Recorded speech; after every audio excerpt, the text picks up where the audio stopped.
खूनी कुआं। सीमा गर्मियों की छुट्टियों में अपनी नानी के गांव आई थी। सीमा नानी के घर पहुंचने के बाद अपनी नानी के पैर छूती है और उनसे आशीर्वाद लेती है। तभी उसकी नानी उससे कहती है, इतनी बड़ी हो गई मेरी सीमा, चल जल्दी से हाथ मुंह धो ले, मैं तेरे लिए खाना लगा देती हूँ। भूख लगी होगी ना?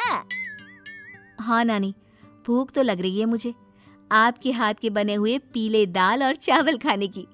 कितना टाइम हो गया है मुझे आपके हाथ का बना हुआ दाल चावल खाए हुए। तू तो नौकरी में व्यस्त थी, तो तुझे कहाँ से टाइम मिलेगा अपनी नानी के लिए? और जब इतने टाइम बाद आई है तो ज्यादा टाइम के लिए रुक कर जाएगी तू। हाँ नानी, इस बार पूरे 2 महीने के लिए आई हूँ। सीमा की नानी अंदर जाकर उसके लिए खाना बनाने लगती है। सीमा कमरे में अकेली होती है, तभी उसे किसी औरत के रोने की आवाज सुनाई देती है। वो कभी खिड़की से बाहर झांकती है तो कभी दरवाजे से बाहर झांकती है। उसे समझ में नहीं आ रहा होता है कि आखिर रो कौन रहा है। तभी नानी खाना लेकर आ जाती है। वो अपनी नानी से कहती है, नानी, कोई औरत रो रही है क्या? मैं जब से यहाँ आई हूँ तब से मुझे यहाँ किसी औरत की रोने की आवाज आ रही है।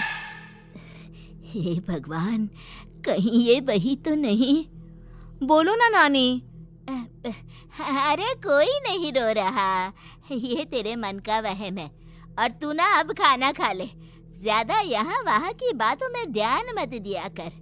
जल्दी से खाना खा और फिर मेरे साथ आ जा मेरे कमरे में, दोनों बैठकर खूब सारी बातें करेंगे। ऐसे ही अगले दिन सीमा अपनी नानी के साथ गांव के बाजार जा रही होती है। उसी रास्ते में फिर से किसी औरत के रोने की आवाज आती है। वो अपनी नानी से कहती है, अरे नानी, क्या सच में तुम्हें अभी भी किसी औरत की रोने की आवाज नहीं सुनाई दे रही? मुझे किसी औरत की बहुत बुरी तरीके से रोने और चीखने की आवाजें आ रही है। मैं बहुत परेशान हूँ नानी, आखिर ये कौन है? मुझे लगता है कि सीमा को शहर भेज देना चाहिए, यहाँ रहना उसके लिए ठीक नहीं। नानी बोलो ना, आप चुप क्यों हो जाते हो? सीमा, तू घर चल, मुझे तुझसे बहुत जरूरी बात करनी है। नानी सीमा को घर ले आती है और सीमा से कहती है, सीमा, कल सुबह तू शहर वापस चली जाएगी। अरे अचानक? आखिर क्या बात है नानी, आप मुझे ऐसे जाने को क्यों कह रही हो? मैं बस जो कह रही हूँ उस पर ध्यान दे।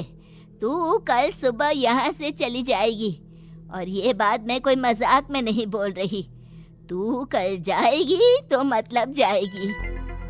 अरे नानी, चली जाऊंगी मैं, ठीक है, पर आखिर बात क्या है ये तो बता दो। मम्मी से कोई बात हुई है या फिर मुझसे कोई गलती हुई है जो तुम मुझे अचानक से जाने के लिए बोल रही हो? देख सीमा, रात बहुत हो चुकी है और मुझे इस बारे में कोई बात नहीं करनी। चल, अब चल के मेरे साथ सो जा।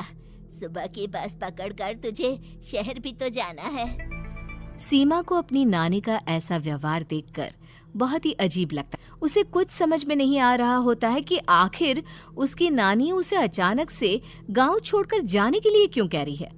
ये सारी बातें सोचते सोचते सीमा की आंख लग जाती है और वो अपनी नानी के साथ सो जाती है। ऐसी ही आधी रात को सीमा को फिर से किसी औरत की रोने की आवाज सुनाई देती है। वो उस औरत की आवाज सुनकर बार बार करवटें बदल रही होती है और तभी उसे सपने में भी एक अजीब सी औरत की परछाई दिखाई देती है, जो इतना चीख चीख कर रो रही होती है कि सीमा डरकर उठ जाती है। वो पूरे पसीने पसीने हो रही होती है। वो अपने आसपास देखती है तो घर में बिल्कुल शांति का माहौल होता है। सीमा घबरा जाती है। वो अपनी नानी को जगाने की कोशिश करती है, मगर उसकी नानी नहीं जगती। सीमा को फिर से उस औरत की रोने की आवाज सुनाई देती है।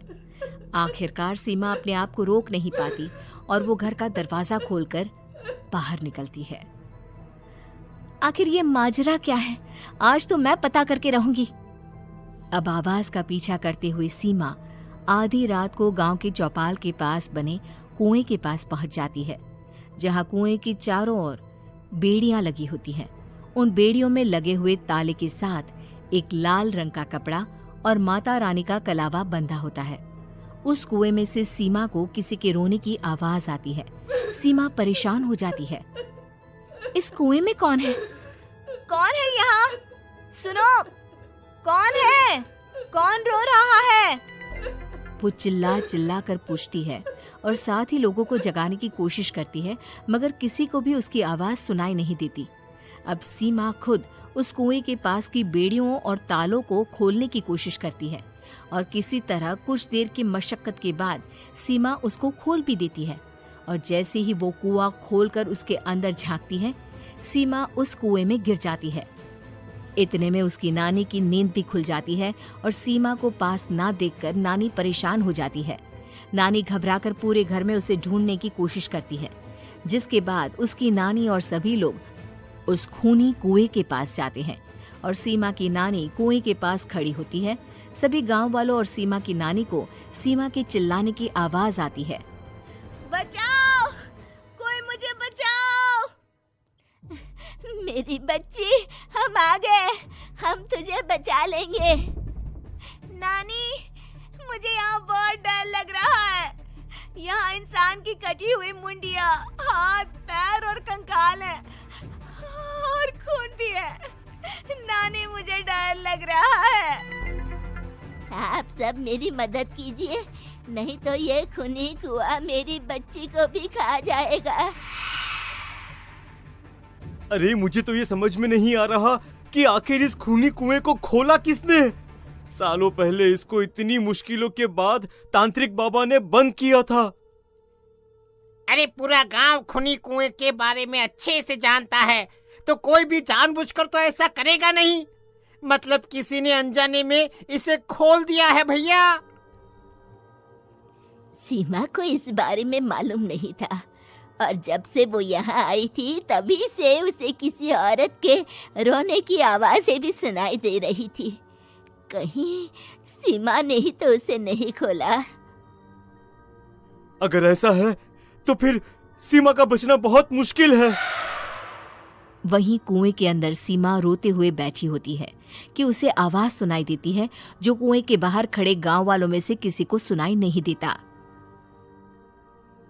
आज सालों के बाद मुझे ताजा खून मिलेगा। तेरा खून पीकर आज मैं अपनी प्यास बुझाऊंगा।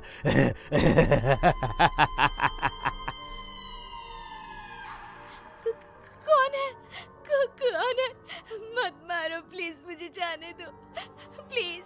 मैंने किसी का क्या बिगाड़ा है?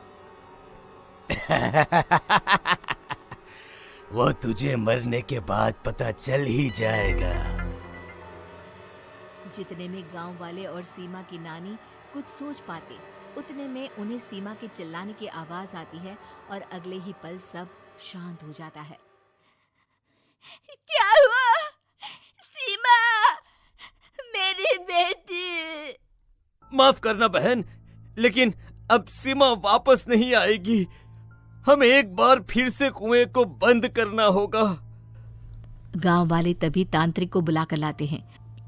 एक बार फिर अपनी शक्ति से तांत्रिक बाबा उस कुएं को हमेशा हमेशा के लिए बंद कर देते हैं और वहां एक बोर्ड लगा दिया जाता है कि यहाँ आना मना है।